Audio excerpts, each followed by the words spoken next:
feel like I've done a lot with this channel since it's been active. Made a lot of changes to the format and met a lot of interesting people along the way. I started talking about the early days of YouTube and the many people that emerged during the first reviewer boom.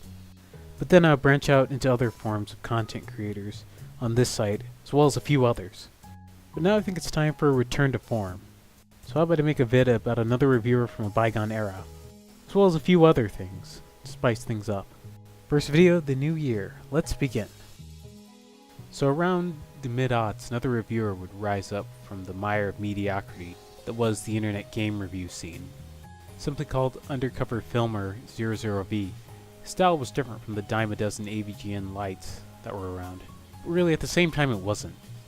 He would use this signature of profanity and scatological humor, but never to the point where it was uncalled for. Practice for the big battle. Practice. Practice. Practice? Is that right? Practicing?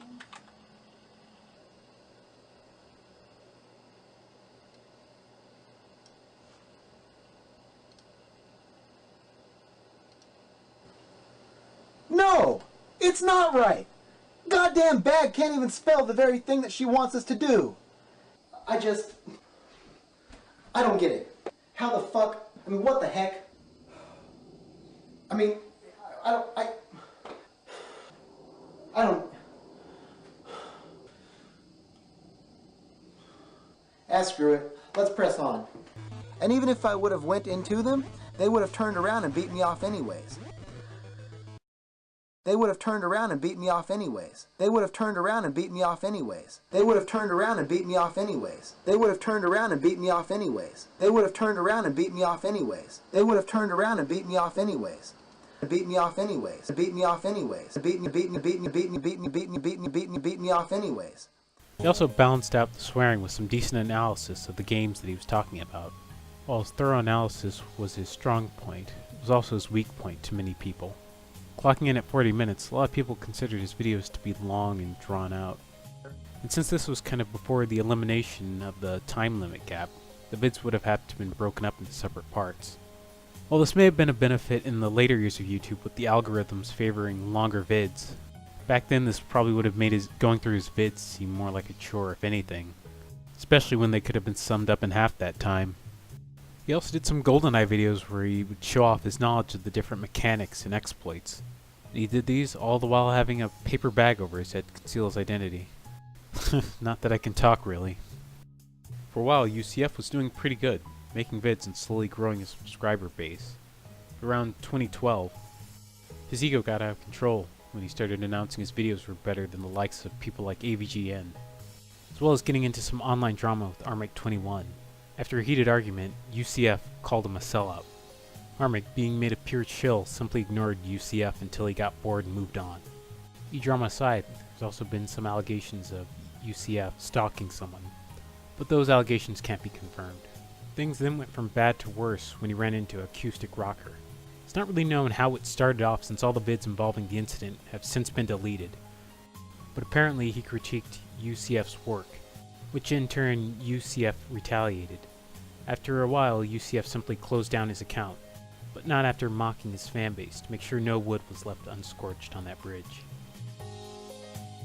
2008.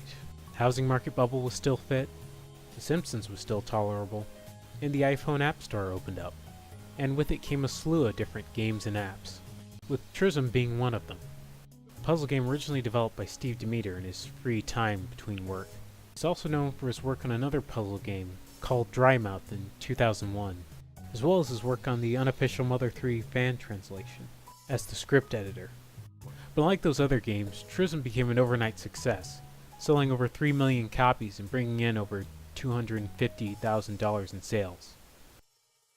In 2010, Demeter and his budding company Demiforce decided to work on Trism 2.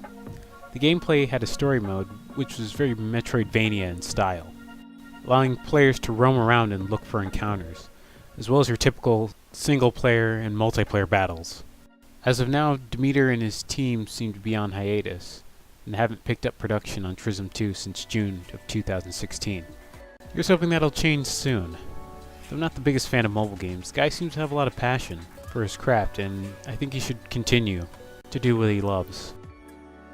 Now, I'm sure a lot of you guys are probably hyped about Shenmue 3, but did you know that the original Shenmue was planned to be released on the Sega Saturn instead of the Dreamcast? Finishing Shenmue 2 unlocked rare footage of a Saturn version of Shenmue. Though unrefined, it still ran smoothly, even without the use of a booster cartridge, to extend the console's working RAM to increase real-time rendering.